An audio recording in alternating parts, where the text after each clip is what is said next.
Muy buenas noches, señoras y señores. Bienvenidos a 13 Eslabones. Ya lo saben, el programa de entrevista semanal que abrimos aquí en 13 Televisión cada noche de los jueves a esta misma hora, a las 11 de la noche. Estamos en el tercer programa de esta nueva etapa de programas encadenados. ¿Por qué decimos que son programas encadenados? Pues porque son entrevistas que vamos entrelazando en el aire, que unos invitados van entrelazando con los siguientes y que forman las piezas de una cadena. Por eso, los 13 eslabones. La semana pasada teníamos aquí con nosotros a un destacado miembro de la justicia, hablando de todo lo que comporta y todo lo que implica el mundo judicial en estos días. Hoy nos acompaña alguien muy importante también para nuestra sociedad, que nos va a aportar un punto de vista desde el mundo eclesiástico. Es el mismo objetivo que nos acompaña en esta noche de los jueves aquí en 13 Televisión: informarles, entretenerles, emocionarles en alguna forma con las cosas que nos cuentan las personas que de alguna forma abren también su corazón a todos nosotros y a todos ustedes.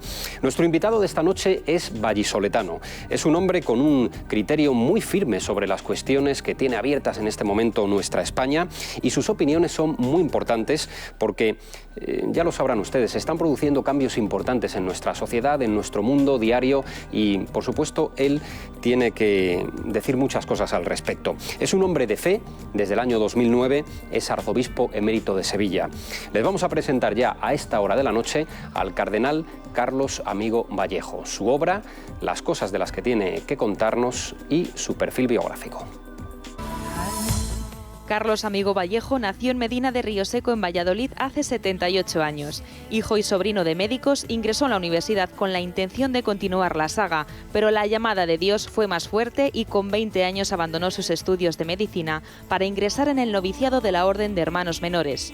Licenciado en Filosofía, Psicología y Teología, ha sido arzobispo de Tánger y con su cargo como arzobispo de Sevilla durante casi 30 años se ganó el cariño de todos los sevillanos. Cardenal desde 2003, Monseñor Amigo se caracteriza por hablar abiertamente de cualquier tema de actualidad.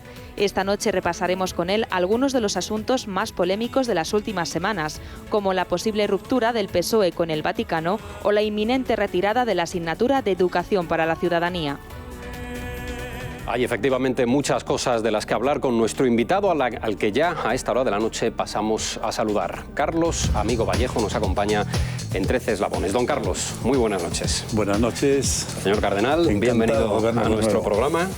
Gracias. Gracias por estar con nosotros en esta noche. Como venimos diciendo en estas últimas semanas, don Carlos, gélidas, porque tremendo lo que hace ahí fuera, ¿verdad? Aquí en Madrid y en el resto de nuestro país. Muchas cosas de las que hablar. Hablábamos de una sociedad cambiante, de una sociedad que entra en una nueva etapa, digamos que encadenada a un acontecimiento político, como son unas elecciones generales, pero don Carlos, una España muy convulsa últimamente, ¿no? ¿No le parece que hay que serenar un poquito todo, el debate público sobre todo? Por eso está muy bien que hablemos.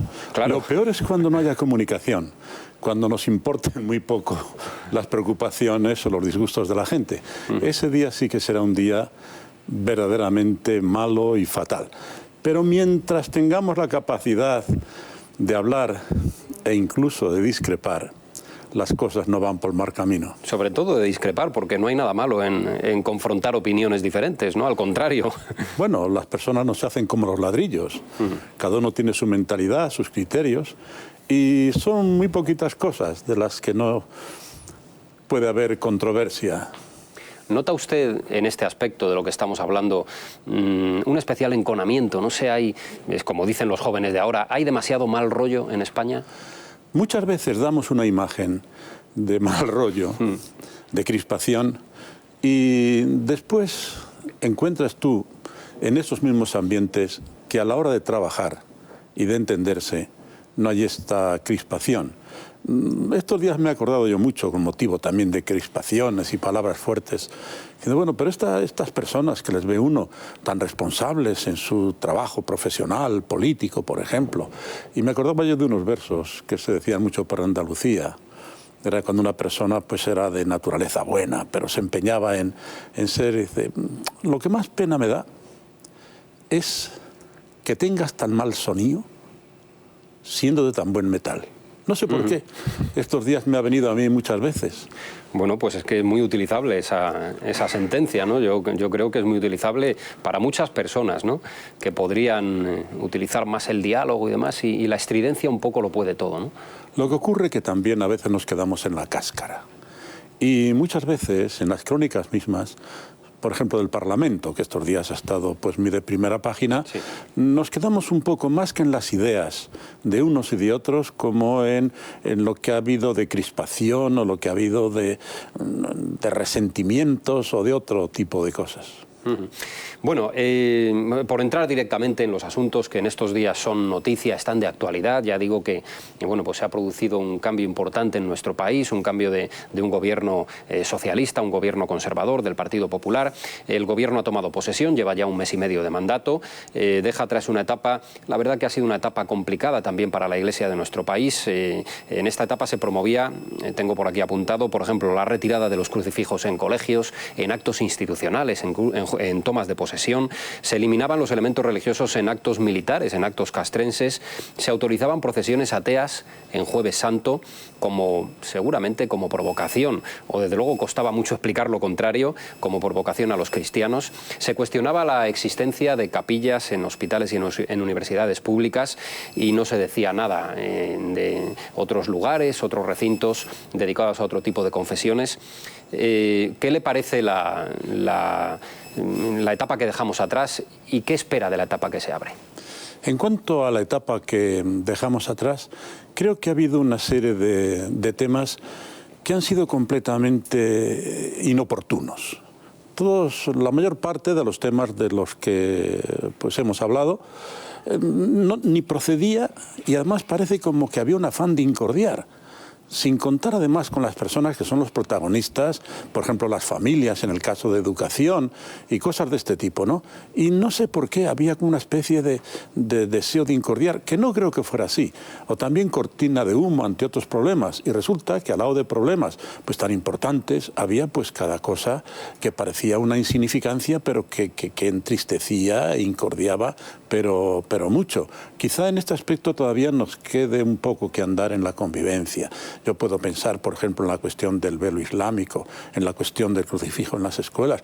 Lo importante es educar a los niños musulmanes y cristianos en que deben convivir como buenas personas y educarles a ser así. Y resulta que nos quedamos en las cosas que pueden ser conflictivas y que son menores muchas veces. Siempre hay puntos de encuentro, ¿no? Siempre hay puntos de encuentro, y siempre es lo que tenemos que buscar por encima de todo, respetando pues las creencias y la idiosincrasia y la cultura de cada pueblo. Pero, don Carlos, el repaso que yo he hecho aquí pormenorizado son cosas que han ocurrido en este país. Que han ocurrido y que sin duda alguna han dejado una huella de relativismo muy peligrosa. Da lo mismo todo.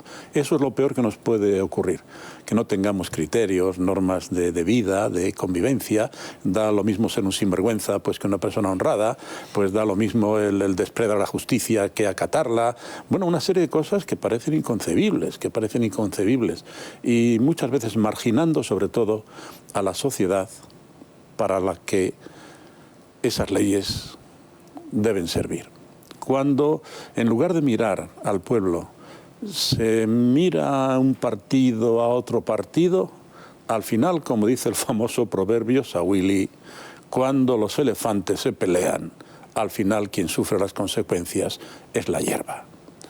No, esto no quiere decir ni que sean unos de esto, no, simplemente que hay que mirar en este caso, por ejemplo, muchas de estas leyes, ¿quién las ha sufrido? La familia.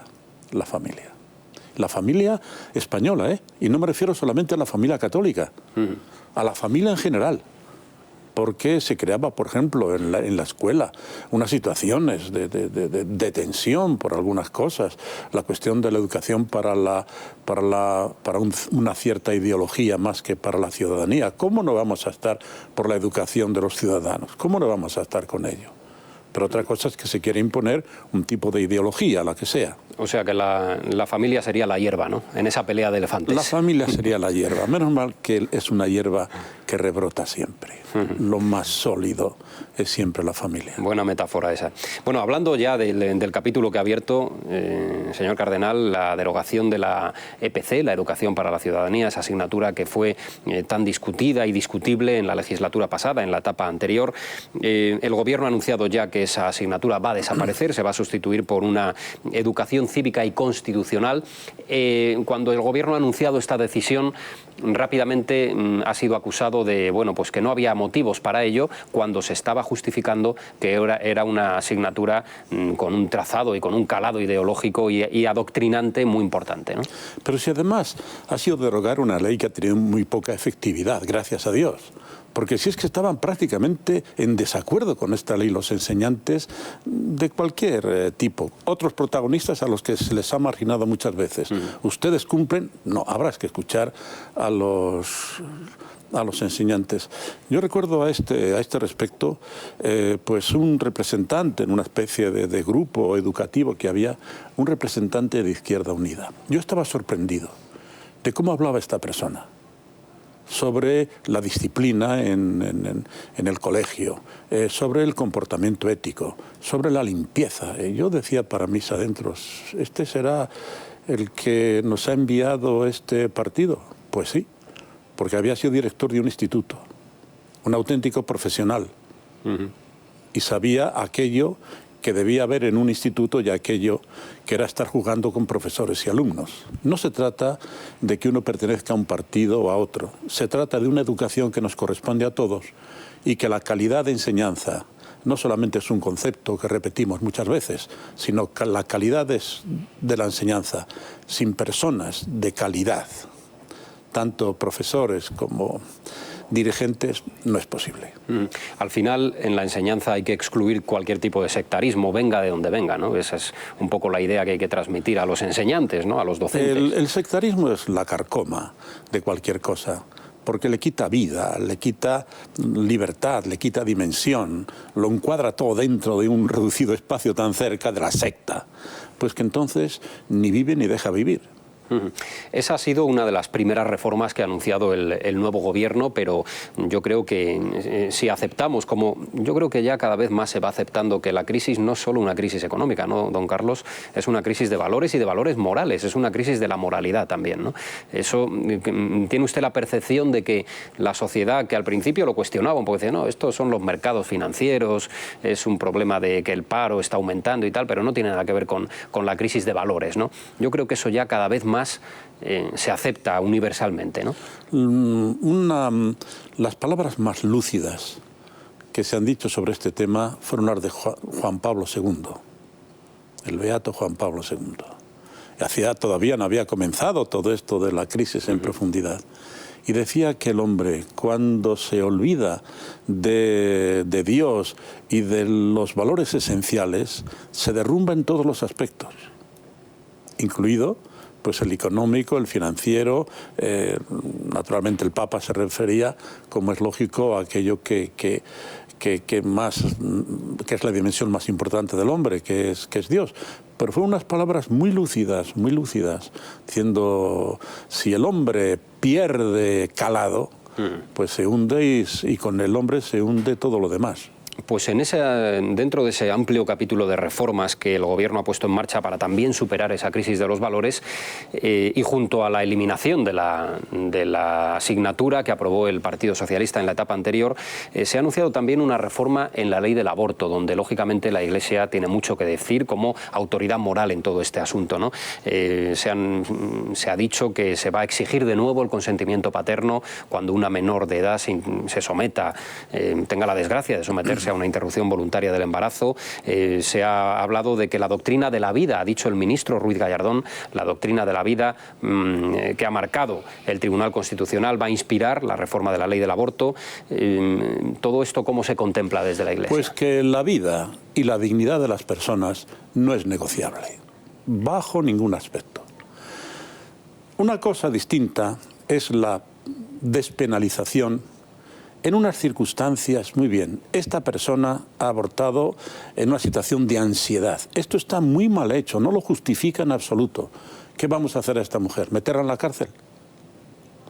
Una cosa es la despenalización en algunos supuestos extraordinarios, pero aquí hemos entendido como que quitar la pena o que cumpla usted la sentencia que pudiera ser, lo hemos entendido como que esto se puede abortar y naturalmente, pues una vez que se salta esa barrera del derecho a vivir y de la dignidad de la persona, tanto de la madre como de la criatura que se espera, entonces se relativiza todo. Y naturalmente se mata a una persona por robarle 20 euros y se aborta pues porque mira, no quiero tener unas estrías. El Partido Socialista creo que construyó una cortina de humo con aquello de la autorización paterna para las menores de edad en caso de aborto. Ahora se nos anuncia que eso va a cambiar ya, como antes decía, pero en el fondo lo importante es que el PSOE amplió los plazos para el aborto libre prácticamente en las primeras semanas de gestación. ¿Creen ustedes que aquí el Gobierno se ha quedado un poco corto, que debería haber sido mucho más inflexible en este asunto? En todo lo que respecta, repito, a la vida y dignidad de las personas, aquí no hay negociación posible. Otra cosa, repito, es despenalización y desde luego nosotros estamos abiertamente mejor dicho, con el derecho de la persona a vivir. Bueno, de esto se pueden, además unos absurdos increíbles. Si usted, pues, no se destruye un nido de una especie protegida, a usted le pone una multa. Y si es reincidente, pues se va a la cárcel. Pues a ver cuándo de una vez la especie humana es la especie más protegida. Es que todavía no ha nacido, pero todavía no han salido los polluelos de aquí. Bueno, unas cosas increíbles, que al mismo tiempo aparecían pues normas y leyes relativas a esto. Como que se estaba jugueteando y en el fondo había una demagogia facilísima que ocasiona el descontento de todos, desde aquellos que no estarán absolutamente de acuerdo con estas leyes y también de las personas que han sido víctimas y que después de abortar, ¿por qué me habrán hecho abortar? ¿Por qué me habrán hecho abortar? Es una demagogia, repito, muy absurda, cortina de humo, pero no se puede hacer humo con, no sé, iba a decir una cosa quizá un poco fuerte, no se puede hacer humo quemando cadáveres. No hicieron ningún favor, lógicamente, las manifestaciones públicas, que es un poco lo que siguen los ciudadanos, de los dirigentes políticos, de las autoridades administrativas, cuando se dijo que el no nacido no es un ser humano, por ejemplo, ¿no? Son situaciones que en la sociedad tienen un amplísimo calado y que se han dicho en este país. Bueno, sobre este tema hay auténticos científicos, expertos en los temas, que todavía no se les ha caído pues el color de la cara, teniendo que oír lo que habían oído respecto a lo que significa una persona o un embrión concebido, ¿no? Y vamos, pero en estos casos lo peor es el aficionado, el que hace proclamas como si fueran dogmas de fe sin ninguna consistencia científica. Y de esto pues nos ha ocurrido mucho. Quizá en parte también, y perdón si puede parecer un poco así, la hayan tenido los investigadores, los colegios profesionales, los científicos, creo que han salido poco a la palestra, las universidades, en fin, y cuando la opinión no la forman los sabios, siempre habrá algún tontorrón con alguna frase desfeliz que cree pues un estado absurdo de imaginaciones tontas. Ya. ¿Qué piensa usted cuando oye decir que cambiar todas estas leyes es un retroceso para nuestro país? No, lo que ha sido un retroceso muy grande, son esas leyes de las que hablábamos anteriormente. Eso sí que ha sido un retroceso increíble. Y se trata de progresar, pero ¿cómo? El progreso a cuenta de la dignidad de las personas, a cuenta de la vida de las personas. Esto dicho así de una forma, pues sí que nos retrotrae a situaciones donde para vivir mejor eliminemos a una casta, eliminemos a un tipo de cultura, de raza, de religión, que vamos, no son todavía muchos años los que han pasado de esto. ¿Qué opinión le merece Alfredo Pérez Rubalcaba, un político de larguísima tradición en nuestro país, de tradición democrática en esta etapa de democracia? Durante 20, 30 años ha estado trabajando, recientemente elegido como líder del Partido Socialista. ¿Qué opinión le merece? Que está un poco encadenado por la disciplina de partido. Es decir, usted puede llegar a pensar incluso que cosas de las que dice Rubalcaba no las piensa. Claro, esto ya es meterse de internis, no único, no. Pero yo he tenido ocasión de hablar alguna vez con él, o en saludos, o circunstancias protocolarias, tampoco es que uno conozca a fondo a las personas. Igual que otros políticos con los que he coincidido en algunos momentos, y la verdad, pues te parece que son personas sensatas, inteligentes, pero muchas veces dice, pero bueno, si esta persona, pues ves tú que tiene esta solidez, diríamos, incluso intelectual, y después esto puede ocurrir un poco a lo mejor en todos los partidos, este condicionamiento. Sin duda. Y también que estar en un mitin político, pues muchas veces se cometen excesos, ¿no? Sí, a veces es que ellos mismos recuerdan, es que te ponen el micrófono, claro, y uno dice cosas de las que después te vas acalorando, ¿no? Sí, sí. Es lo que le pudo ocurrir el otro día cuando habló de que va a proponer la revisión de los acuerdos entre la Santa Sede y el Estado español.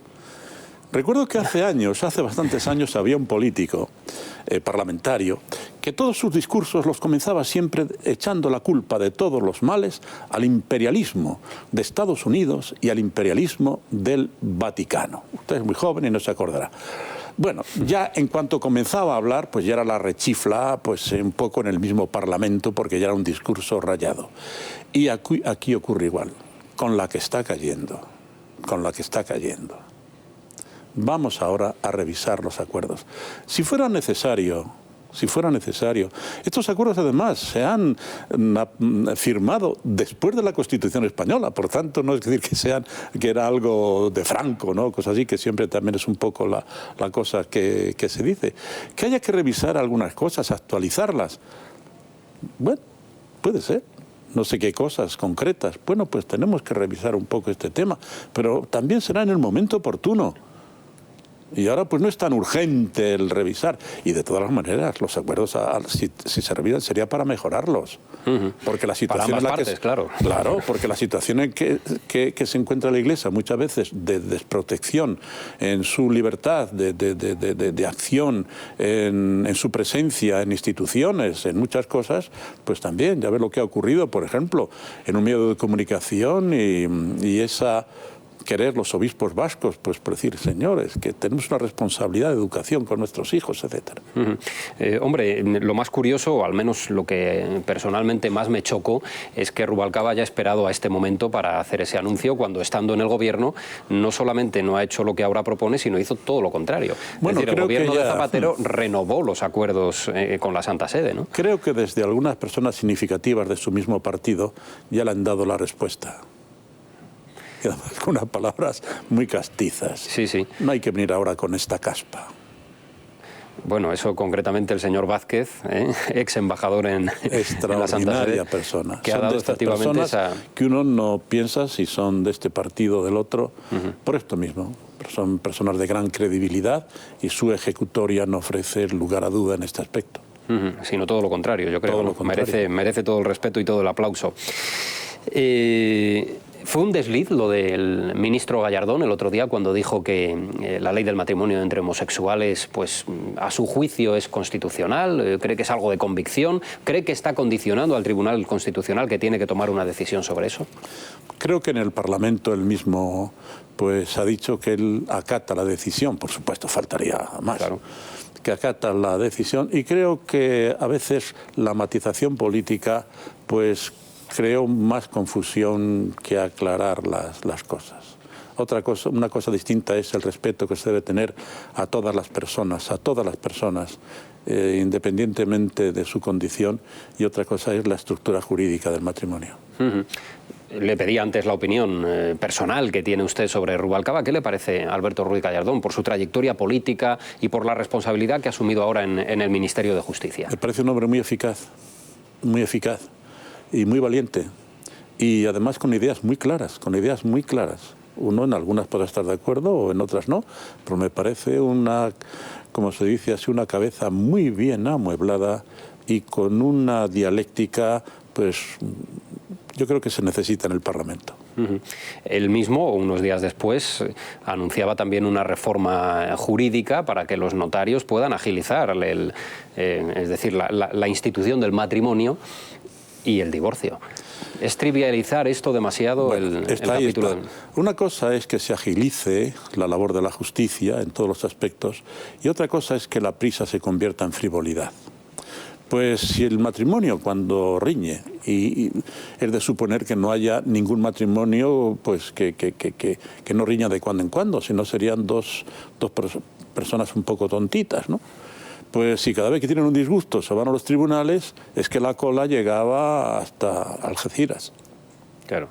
En el caso del divorcio, en fin, recientemente hemos visto, tuve oportunidad de verlo en televisión, no diré por supuesto en qué televisión, una información en la que se hacía referencia a la agilización de los trámites del divorcio para permitir que los españoles se divorcien bien, que se divorcien rápido, que se divorcien a gusto, en fin. ¿Qué le parece toda esta tendencia a promover la ruptura del matrimonio? Claro, y que al día siguiente pues se tienen de los pelos por haber ido a ese divorcio express. Y hay otra cosa. Hay que acabar un poco también con esa enorme cantidad que hay de huérfanos de padres vivos. Bueno, el paro... Porque también lo decimos, quienes sufren las consecuencias y la cantidad de huérfanos de padres vivos. Le iba a hacer mención al drama social que tenemos en nuestro país, el drama del paro. Desde la Iglesia se hace una labor importantísima con las personas, las familias. Hay hogares, 1,5 millones de hogares en nuestro país que no tienen ingresos ahora mismo. Esa labor social, lógicamente, hay no solo que mantenerla y conservarla, sino potenciarla cada día más, ¿no? La Iglesia está realizando una labor extraordinaria. Y uno piensa, bueno, y entonces la credibilidad de la Iglesia parece como a la hora de la oración, saben que aparecemos siempre en el último lugar. Nos acompañan los políticos.